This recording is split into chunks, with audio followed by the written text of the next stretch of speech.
Welcome to the True Grime Stories podcast, where in every episode, we'll unravel a new mystery of cleaning business transformation from a grimy mess to a great success. Join me, your host, Jeannie Henderson, as together we dig up cleaning business secrets that you've been dying to know. Hello and welcome, cleaning business community, to another episode of True Grime Stories. And I was very excited to welcome my friend Pam Brewington to join me today on True Grime Stories. And we're both wearing our red today because we're actually recording this on Valentine's. And I was just commenting on Pam's beautiful background. That's real. That's her real life that she's living back there. That's her beautiful home behind her. So that's so cool, Pam.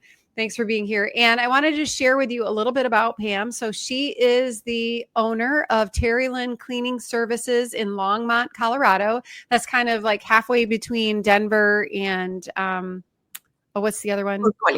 Fort Collins, Colorado. Right. And so just to kind of give you an idea of where she's located. And she really tries to have a high quality perspective to her business. And she really has a focus of being a family owned business, serving from one family to another, which I really love that. And she also, makes it a big part of her business to give back. But Pam has a long career working in marketing and branding. Before she was in the cleaning business, she spent over 20 years doing strategic planning for some of the world's biggest brands. So she brings a lot of great perspective. I love it when I'm in mastermind meetings with Pam because the ideas that she brings are always so big. And that's why, because she's worked with these big companies with big budgets. She's originally from Chile, and she also has a couple of other businesses. One is a travel business, and another one is a personal growth business that she's started since having her cleaning business, which I love to share that about people because sometimes your cleaning business becomes the thing that launches the next business. So you just never know where it's going to take you. So thank you for being here today, Pam. So glad to have you. Thank you, Jeannie, for the invitation. Yeah, we're going to have a great conversation today. So, Pam, tell me how you got started in the cleaning business. What made you think about getting in the cleaning business after working with big brands like P&G and Walmart and McDonald's? Like, what made the cleaning business sound like the next thing that was good for you to do? Okay, that was actually very interesting because I was in Chile. I was the marketing manager for construction, very high-end construction material for architects. Mm-hmm. And actually, funny enough, my last project in that business was create training manuals for the maids to clean those high-end products without damage them, because that was our main client's complaint. I say, hey, my maid, messed up my faucet or my marble, and they don't know how to clean it. So that was very interesting. That was my last project. So I always amazed how things in life, put you always in a path. So I got a call. Yeah, mm-hmm. I got a call from an former boss that she owned a cleaning business here in the States, in Santa Fe, New Mexico. Oh, uh-huh. And she said, hey, Pamela, because I was married to an American. So she said, you can come to the state and work here. I say, yes. I say, I have been looking for years. I want to open my office in Boulder in Colorado, and I cannot find anybody, and I can love working with you. Will you come here and be my manager and open these locations for me?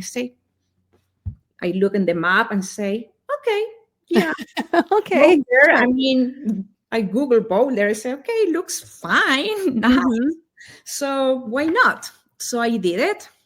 So I start being the general manager for her expansion project, and she didn't like the location. So after a few months, she's like, I really don't like Colorado. This is not what I want to do. She was very focused on vacation rentals, very high-end vacation rentals. Oh, okay. Very different than what you're doing today. Fe. Yeah. Mm-hmm. Her main scene is Santa Fe with all the very beautiful mansions and So coming here to Colorado was like too hippie for here. Yeah. Well, yeah. I mean, it is different, right? Yes, completely different. So it's like, yeah, no, thank you. So she said, I'm going to close the company. Wow. So That's I kind was of shocking after coming from Chile. I know. So I was like, oh, okay. I was like, I guess that I can do something.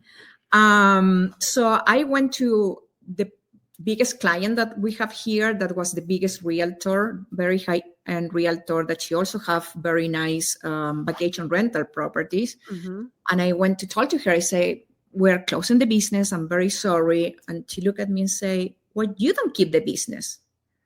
I was like, oh,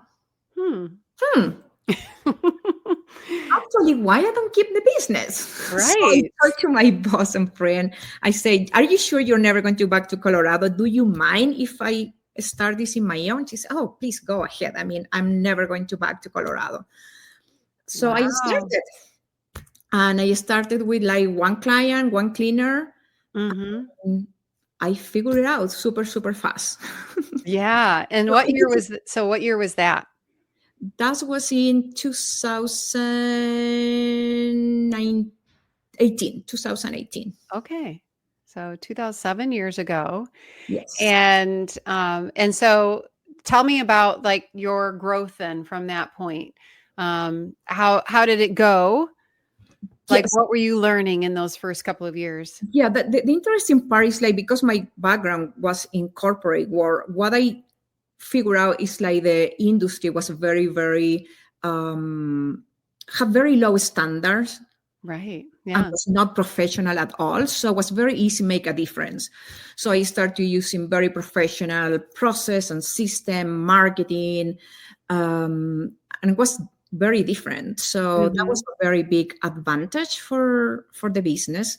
Right. You could differentiate yourself because there are so many people out there who run their cleaning businesses literally out of the trunk of their car. Exactly. Yeah. You know, Exactly. and you're coming in and presenting a professional front. Exactly. So that was my and that's what very inspiring for me. And the other thing that from the beginning, as something that I got lost at some point and we are bringing back, I start the cleaning business from a point of joy.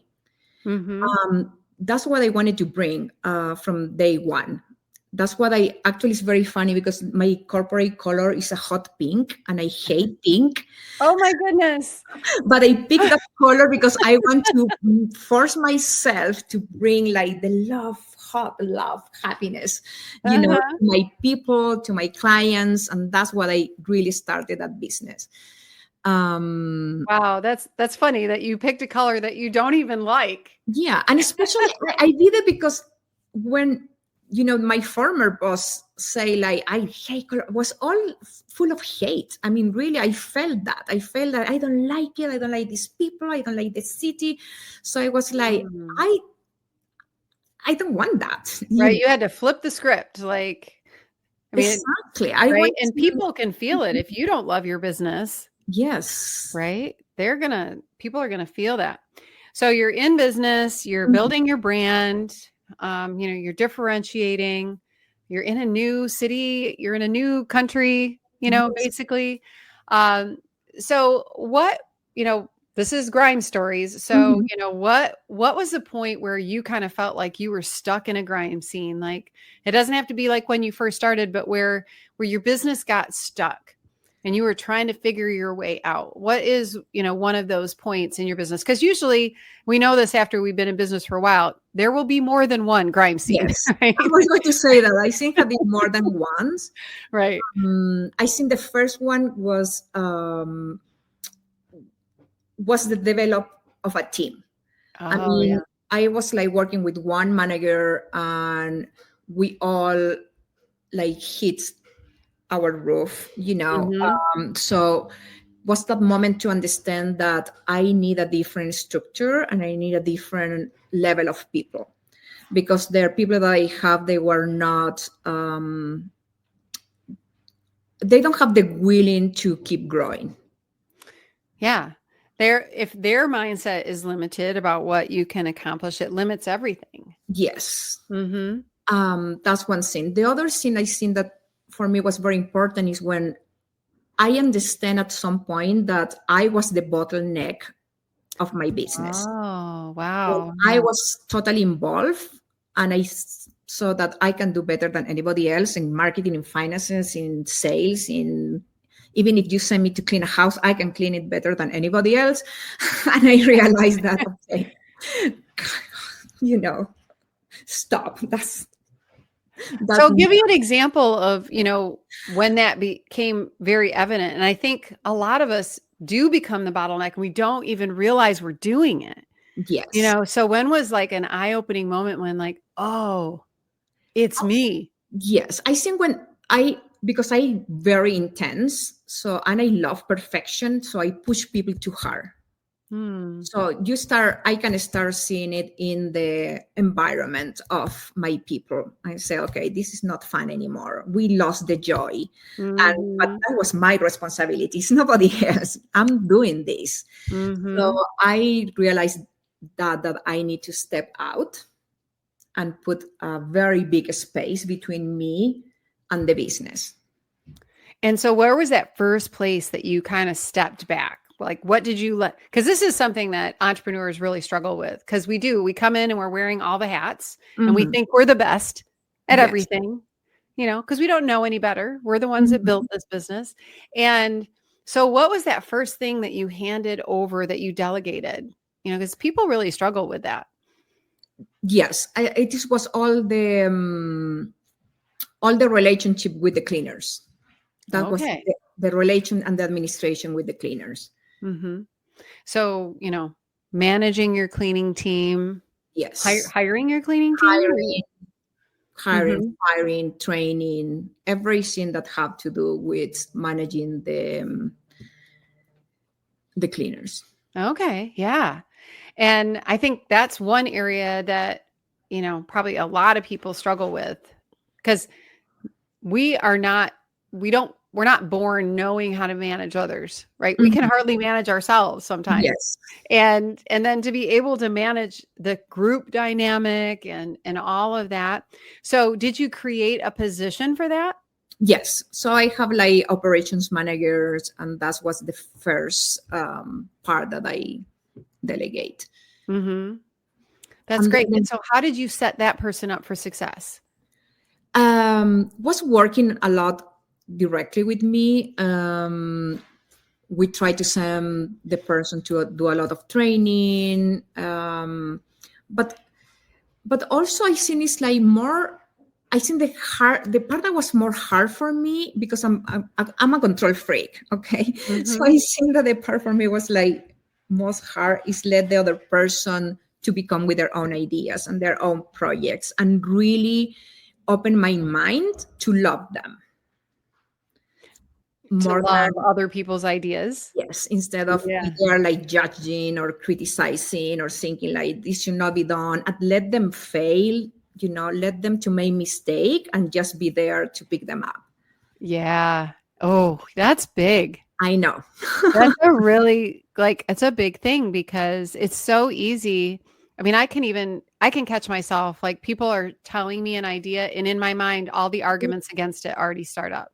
Like Hmm. why we can't do it that way. Hmm. And then to just give people the freedom to do it and to let them lead, Yes. right? Well, this is a big deal because this is one of the this is probably one of the biggest things that holds people back is learning how to let go Hmm. in a way that lets other people innovate. Yes, exactly. Yeah. But the other thing is like I think that the hardest part is find a balance too, because I then my third struggle I think is like find that balance because I keep Mhm. going from like abdicating the business Uh-huh. to micromanage the business, So it's So like you're all in or you're all out. exactly. So try Yeah. to find that balance. I think is like the hardest part. Yeah. Yeah, that is big. Well, this is a great area that I really want to dive deeper into because it's so difficult for entrepreneurs to find that balance between all in and all out, right? Yes, because it's decisions. I mean, sometimes you can see that the train is going to crash and you have to say, I have to let it crash. I have to let it crash so they can learn. And I cannot go there and save them because they need to learn that lesson, Right. So it's well, you have to look at how you learned all of your lessons. That's true. Yeah. I mean, we crashed and burned so many times and we survived 100% of the time. Yes. But it's so hard to let your business crash in any way, shape, or form. You feel like you have to constantly be protecting it, wrapping it in bubble wrap and not letting it fall and all that kind of stuff.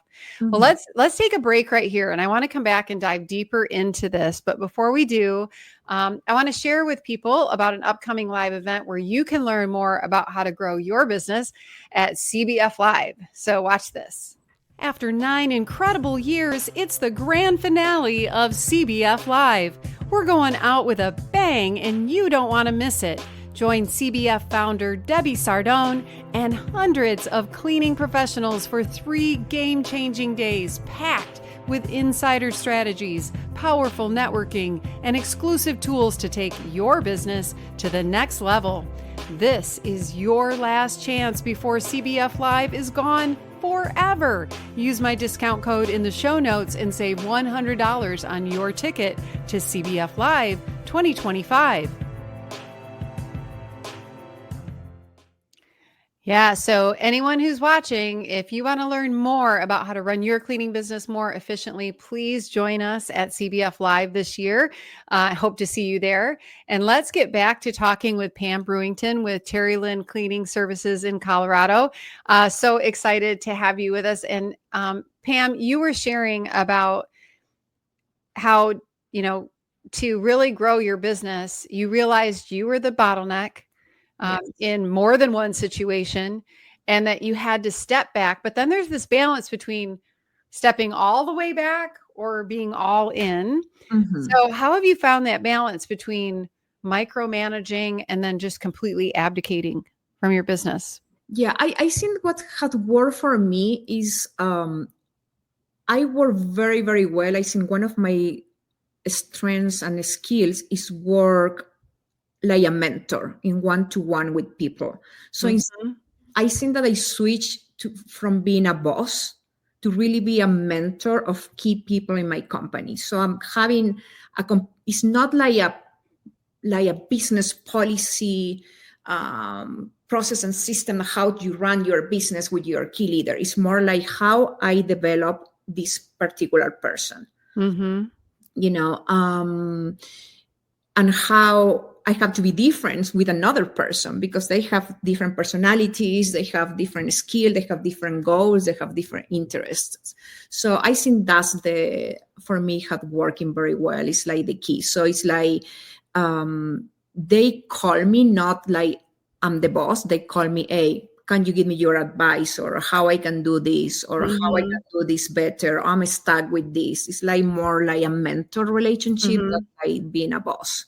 Right. So you're not problem solving the little stuff, but you're coaching them through things. And yeah. Do you use,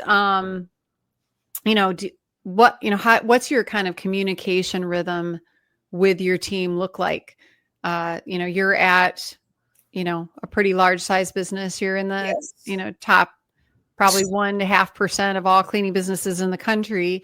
How do you manage your team, on a daily, weekly, monthly basis? Do you have a kind of a schedule? Yeah, we have a schedule. We have very clear communication policies, like everything go into Slack. We use Slack as a software for all communications about the business.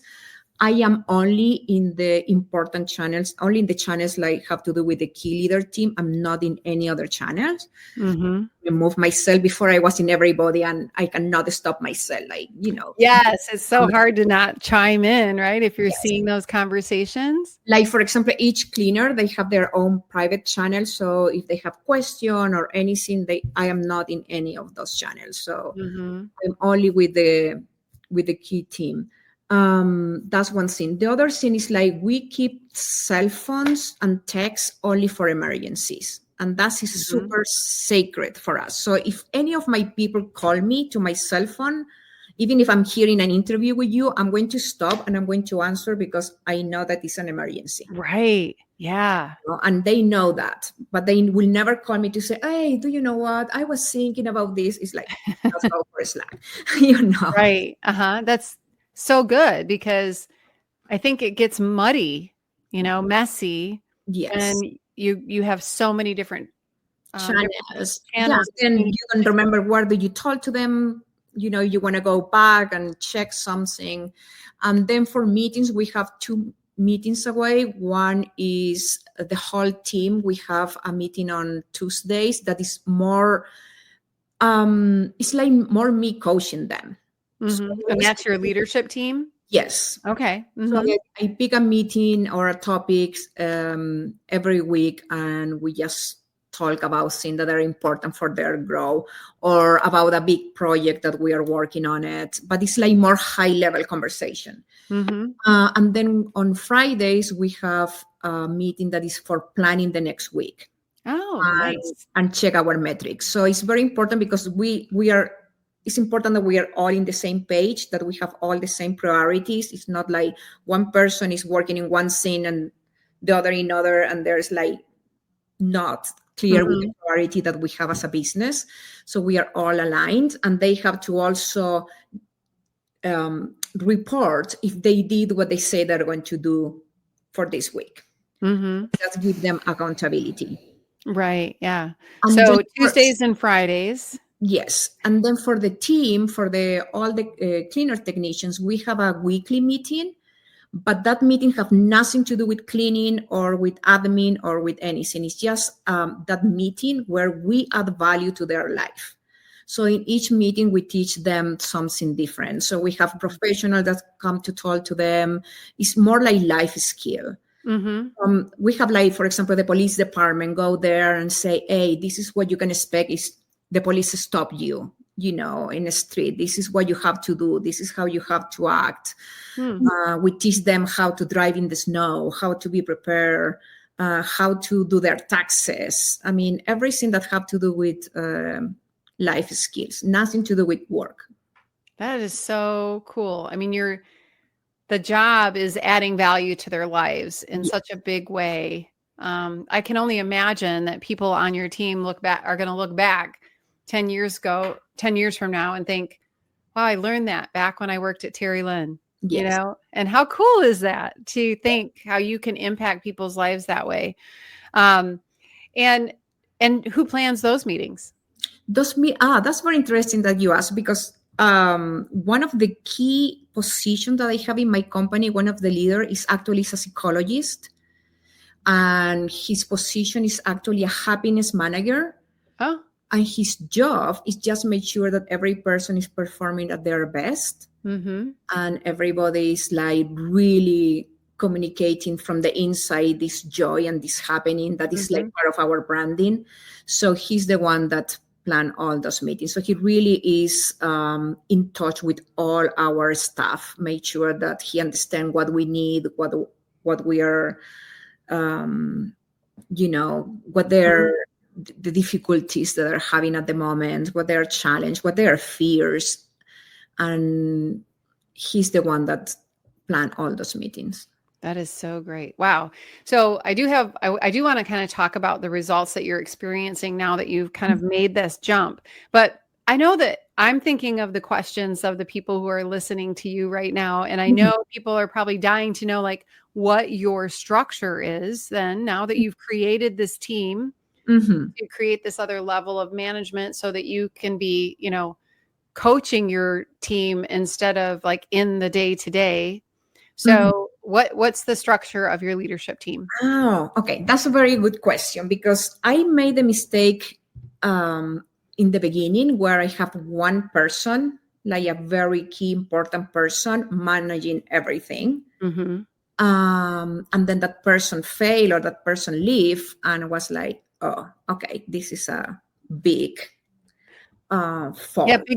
Big shoes to fill if somebody's in charge of everything. And it's hard for anyone to keep. I mean, we have a hard time keeping all those balls in the air for our own business, let alone expecting someone else to keep all those balls in the air. Exactly. So I totally, in the last year and a half, I totally delete the position of like general manager or CEO or anything. And when I do, it's like I have very good leader, but everybody have a little piece. And they work together as a team. So nobody own everything. Everybody's like very expert in the area that they are working on. So I have an operation manager that is physically in the office, and he's in charge of everything: operations, walkthrough, quality control, training, hiring, running all the office. Then I have a scheduler and customer service person, and that person also have the daily contact with the cleaners. I have it separate before. I have the operation manager before, but then the cleaners contact the operation manager contact the customer service, the customer service to the client. I was like, that doesn't make any sense. So now the same person has the direct contact. Then I have a person in marketing and sales. Then I have another person in finances. Then I have a person in technology, and I have a person now in this happiness manager. Wow. Now, are those all full-time positions? They're all full-time positions, yes. Okay. Wow. Yeah. That's great. And are some of them remote? Actually, they're all remote except the operations manager. Okay. And are they all US based? Nope. Okay. So you also are working with out-of-country people on some of this. That's great. Yes. Well, and that gives you the ability to, it is less expensive sometimes to hire people out of country. And so that gives you the ability to have more hands to get the work done. So that's very cool. And also very high professional people, very highly educated. And so.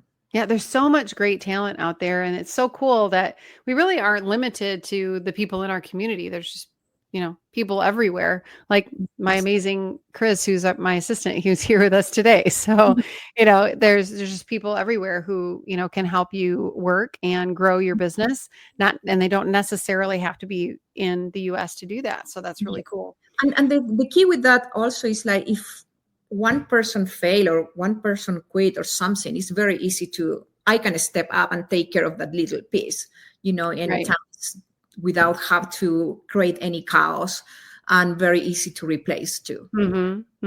Yeah. Yeah. It's if you can spread out the roles enough, then it doesn't leave this huge chasm. Like you said, when you had this one person who was doing everything. When that person's gone, then what do? It's really hard to start over from that point. Okay. So you realized you were the bottleneck, you got out of the way, which is, that's a huge realization right there. So many people never figure that out, that they're the thing that's holding their business back. So congratulations on that. You built this team. And then now what's the kind of results that you're seeing from that? Yes, I think the result, well, I have been able to create 2 other business in the meantime that where my time is more, the return on investment of my time is bigger in the other business than in the cleaning business. So that is the main result. Also, I know that I'm not that focused on the result. Okay, I think this is very, very important, because I think this is super personal for me. When I'm have very specific goal, like numbers goal, I think that I get clouded, and I get because I'm very competitive and very obsessive. So if I see a goal, I have to do everything to reach it, and that never worked well for me. So I'm more about going back and do the best job that we can do, and the results are always a consequence. Right. So I go back. I in the last, I will say, year, I went back to do that. I think that I lost myself for a couple of years, where I was very like the numbers, and this is the goal for the years, and I was like, we have to keep the goal, and I don't like that. But, so now we are going back to each person in each area to do the best our job, and we are getting the results as a consequence. Yeah. And for you, and that's the other thing, is it probably has had a really big impact on your life too. So if you look back on your life when you were in the way, right? how do you compare how you feel and what your life is like then to where it is today, when now you have this great team who is, getting better? Yeah, I mean, I think that the big benefit for me as an owner is my team today, they chill me of the bad situations or the bad moments, so I don't get contaminated with that. Mm-hmm.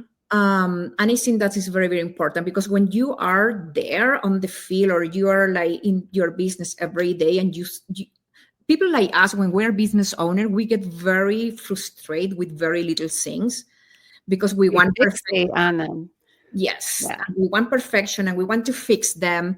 And I think the relationship we have with our team is like they handle, and they don't have to tell me. Mm-hmm. They have full authority to fix the problem and make decisions. I say something in the meeting, in the last elite meeting, that I don't want my managers be able not to say yes and make the decisions, Mm-hmm. that will benefit the company. So I really, really foster that with them. So I think that is the main thing, because I have a peace of mind where I can go and do other things. Yeah. So it frees up your brain space, your emotional space, your time, all of those things. But then you can still have, the joy of leading a team and having your business grow. And I'm sure, that the revenue and everything from that business helps you then do these other great things that you have moved on to do.